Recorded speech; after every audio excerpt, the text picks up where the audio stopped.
Please, maybe she'll wake. I just want a bit more time with her," Reid begged. The nurse approached him and said, "You know the rules. This is what's best for her, and those of us in Deliverance."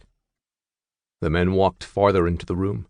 They paid no regard to Reid and positioned themselves at the head and foot of the bed. "You can take her," the nurse ordered them. They gently transferred Evelyn's limp body onto the gurney and wheeled her out of the room. "What will happen now?" Reid asked. "She will be taken below, where we'll first administer a sedative. Then," interrupting her, he said, "I don't want to know the details. Just tell me it will be humane." "I can assure you she won't feel any more pain," the nurse said.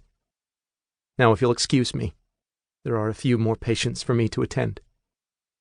"But are you sure she won't recover?" "I did," he said, reminding her that he too had contracted the dog flu and lived. "Mr. Flynn, your symptoms never went this far, if you'll recall," the nurse said. "When can I come to get her remains?" he asked. "Tomorrow, late in the day. We're backed up right now," the nurse replied. Hearing the words "backed up" gave him images of stacked bodies waiting to be processed. "Can I go now?" he asked. "Of course. You know the procedures for decontamination.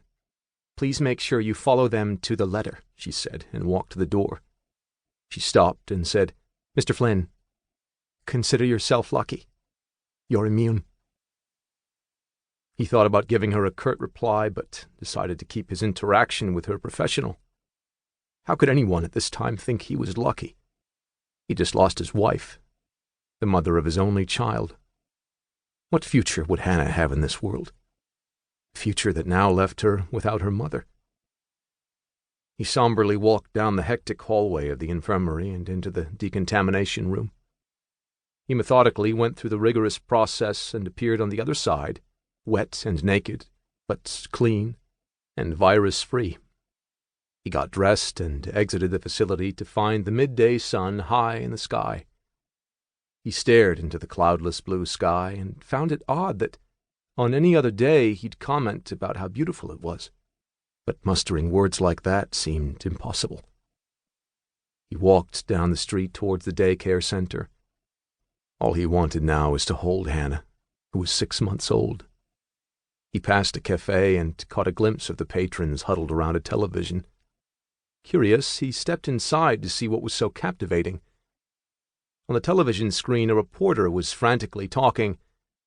"That Washington, D.C. and New York have been struck. We're not hearing about other cities, but we can confirm—" The screen went out. "What happened?" a woman howled in fear.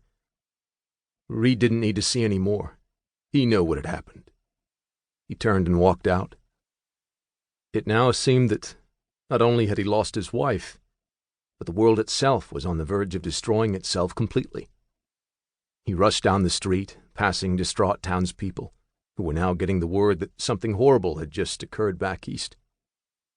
He found himself in front of the daycare and went inside the lobby, stopping at a locked glass door. Typically, a smiling face from behind a glass window would buzz him in, but no one was there, as they were all chattering to each other in the office, with one person attempting to find another television signal. He tapped on the glass window and said, "I'm here to get Hannah." A young woman, tears streaming down her face, turned towards him and hit a button. A buzzer sounded, unlocking the magnetic lock on the door.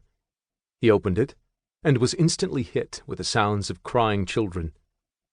He went to the infant's room and looked inside, expecting to see the young woman attendant, but she was nowhere to be found. "Hello?" he asked, stepping inside the room. Along the far wall stood 7 bassinets. He went to where he knew Hannah was and found her sleeping. So odd, he thought, that with such pain and turmoil around, she could be sleeping so peacefully. He picked her up and cradled her.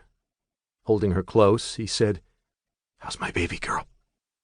Hannah cooed and began to squirm. "Daddy loves you," he said softly. She opened her blue eyes and stared at him. She reached out and touched his chin with her small hand. "How's my little girl today, huh? I just saw Mama, and she loves you very much."